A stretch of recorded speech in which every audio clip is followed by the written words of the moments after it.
Chers téléspectateurs du micro du Pasteur Bobo, partout où vous êtes à travers le monde, bonjour ou bonsoir, ça dépend de l'heure à laquelle vous nous regardez. Politique oblige, actualité oblige, c'est chaud par rapport à notre pays, la République démocratique du Congo. Des fois, ça fait pitié, des fois c'est triste, mais nous sommes avec Patrick Yogo, porte-parole, représentant de l'un de ce qui était le grand parti, le MPR.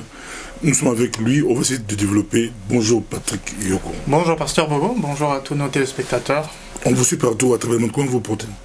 Je vais bien, mais toujours les yeux braqués sur notre pays et ce qui s'y passe. Et c'est ça qui nous chagrine un peu. L'implosion du rassemblement, on a deux ailes du rassemblement. Votre réaction, vous étant porte-parole du MPR, vous suivez l'information. Le corps d'Étienne Tshisekedi n'a pas encore été rapatrié au pays et son grand mouvement, le rassemblement, scindé en deux. Comment réagissez-vous, Patrick? Voyez-vous, ça nous rappelle une certaine époque, celle de la transition de la deuxième à la troisième République, où déjà à ce moment-là, lorsqu'il était offert à l'opposition de s'organiser pour pouvoir gérer cette tranche de la période de notre pays, il s'empoignait déjà par rapport à des positionnements, j'allais dire, individuels ou politiciens. Et ce qui peut causer pas mal de problèmes, non seulement en termes de temps, mais aussi pour la suite des événements, c'est-à-dire des élections qu'on a toujours attendues, que nous n'avons pas eues. Et nous avons peur d'arriver à un scénario qui pourrait être catastrophique. Que répondez-vous à ceux qui disent que c'est l'héritage Mobutu? Autour de Kabila, il y a autour des Mobutistes qui ont guidé Kabila à rouler l'opposition dans la farine. Écoutez, il ne faut pas rejeter toute la faute au président Mobutu. Je pense que tous les politiciens sont, je crois, responsables de leurs actes et de leurs ambitions. Et je pense que c'est plutôt sur leurs ambitions qu'il faut frapper et non sur une hypothétique influence ou héritage du maréchal Mobutu. Ici, il est vraiment question de gens qui devraient être mûrs politiquement et avoir un sens de l'histoire et un sens de la politique. Il est ici question, nous sommes dans une situation de crise et nous devons aller au plus vite aux élections pour renouveler toutes les institutions qui, à ce jour, ne sont plus légitimes, vu qu'elles doivent être renouvelées par des élections. Et c'est ça l'objectif principal et primaire que nous devons avoir en tête, et pas des leaderships dans des rassemblements, des groupements qui portent à mal la suite des événements. Vous prenez directement les élections, comment ça va se passer, les élections? Écoutez, nous n'avons pas une boule de cristal qui nous permettrait de voir l'avenir, mais en se basant sur les faits qu'il y a là, il est clair que nous allons franchement passer l'année 2017 sans avoir des élections. C'est pour ça qu'on appelle vraiment à la maturité de tous les politiciens pour qu'ils puissent se prendre en main et s'entourer de manière à avoir des technocrates, des gens qui ont une expertise éprouvée pour pouvoir gérer les trois contraintes que nous avons maintenant. La première contrainte est celle du temps. Nous devons au plus vite aller aux élections. La seconde ou la deuxième contrainte est celle des coûts. Donc la budgétisation et la mobilisation de ces moyens pour permettre qu'on puisse, dans un délai vraiment raisonnable, mais maintenant qui ne doit plus traîner, arriver aux élections. Et la troisième contrainte est celle de la qualité du travail qu'on attend, du produit de tout ce travail qui doit être fait par le rassemblement en présentant ses candidats à la primature et surtout par l'organisation en temps et selon les budgets de la préparation des élections. C'est-à-dire que nous devons avoir un fichier électoral crédible. Alors, on ne peut pas le faire rapidement sans y mettre les moyens. Et donc cette double contrainte, et la troisième étant celle de la crédibilité de ce fichier, nous devons nécessairement avoir des gens, des technocrates. Ici, il ne s'agit plus d'amateurisme, non. Il faut des gens qui savent travailler. Vous parlez du temps, c'est comme si deux gladiateurs se battaient et que vous étiez à l'extérieur. on dirait que ça vous arrange, vous les impairs, ça vous arrange. Les deux se sont battus, Babundi, on dit fatigués. Maintenant, c'est comme si c'est votre temps. Vous voulez maintenant sortir. Personne ne parlait de impairs comme les autres se sont battus. Le rassemblement, d'abord entre eux et la majorité. Ils se sont épuisés. Maintenant, d'autres mouvements pour émerger et proposer d'autres choses. Monsieur Patrick, ça vous arrange? Non, disons que nous avons... L'épuisement de l'opposition, ça vous arrange? Vous savez, c'est comme dans les jeux d'échecs. Il faut savoir que faire lorsqu'il n'y a rien à faire. Et en ce moment, nous ne sommes pas partie prenante des accords et de leurs applications. Alors, nous savons comment nous positionner par rapport à ça et pouvoir apporter notre contribution le moment venu. C'est extraordinaire, mais il y a deux accords. L'accord du 31 décembre 2016 et puis l'accord du 18 novembre 2016. 18 octobre. 18 octobre. Maintenant, c'est l'autre accord qui est actionné. Comment voyez-vous, comment les choses pourront-elles évoluer dans le futur? Écoutez, une fois de plus, avec les éléments que nous avons, il est sûr qu'il y a un gouvernement qui est en place qui, normalement, travaille. Pour le moment, celui de M. Badibanga. On verra comment on va pouvoir goupiller les deux, c'est-à-dire les accords du 31 décembre et ceux du 18 octobre, pour pouvoir arriver à obtenir un gouvernement qui va tout mettre en œuvre pour qu'on arrive aux élections.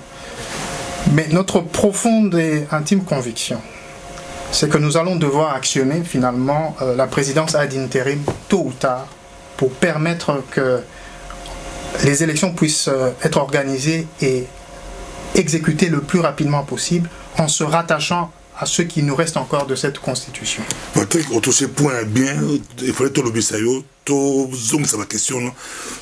Présidence ad interim, expliquez-vous, présidence ad interim.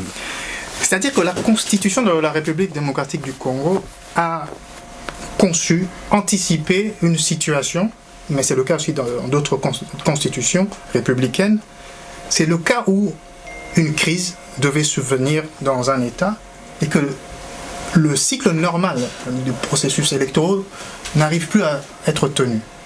Le cas le plus extrême, c'est le décès du chef de l'État, par exemple. Mais il y a d'autres formes d'empêchement. La démission du chef de l'État ou d'autres cas de force majeure. C'est très technique parce qu'il faut pouvoir déterminer quel est cet état d'empêchement définitif.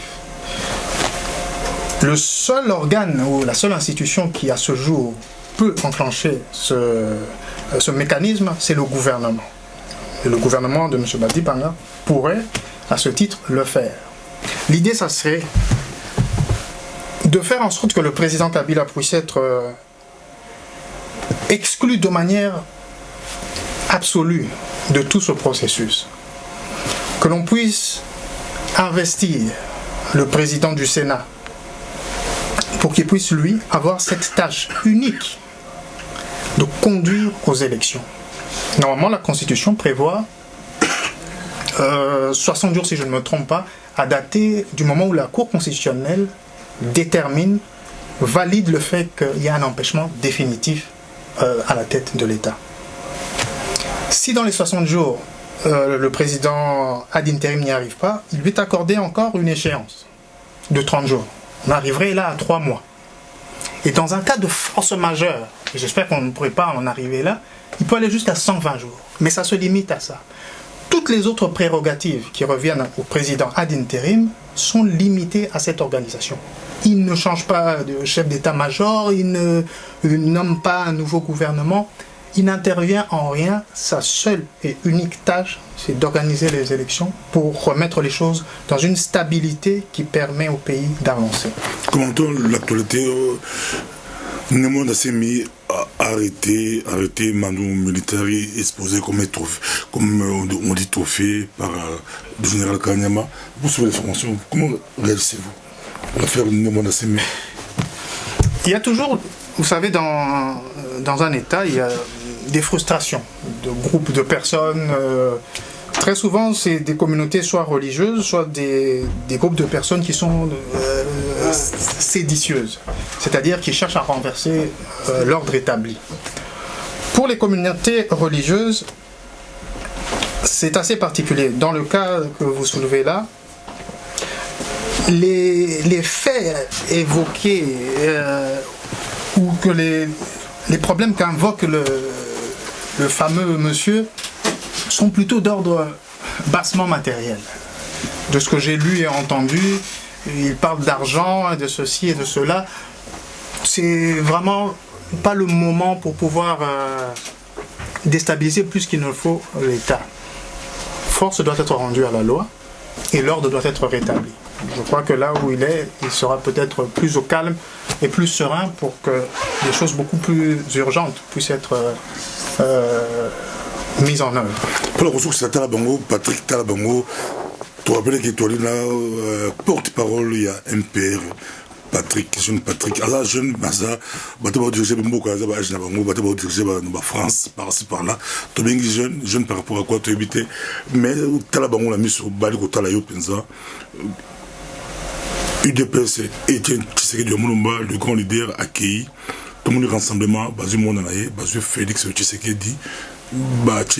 Président du rassemblement côté politique bien qu'il y ait Mobutu divisé Bango Bamusu Baboyango Bamusu Bandimiango Mobutu élimé quand même mais bien on a un peu les gens se reposent encore des questions Mobutu Akenda Atanzanga Botu rien Banga Wali Balan des autres Mobutu a plein de bien que les autres Niwa Bakufa Bali Bakendagi Mande les autres mais Bala Bazebele attends mon côté beaucoup doyer à booster un peu tout ça c'est la même comparaison. Cette question revient toujours avec vous, Pasteur Bob. La comparaison actualité. Otangi bakombo bana feu maréchal Mobutu oyebi ba misusu ba travail na kati ya politique ndao bazaki na kati ya gouvernement tel que Nzanga Mobutu, d'autres qui ont travaillé directement avec le président lui-même, à savoir Madame Gawali Mobutu par exemple, conseillère diplomatique qui a une expérience qui est assez reconnue internationalement. Cependant, cela ne veut pas dire par là qu'il faut absolument que Bango va intervenir dans la situation politique actuelle.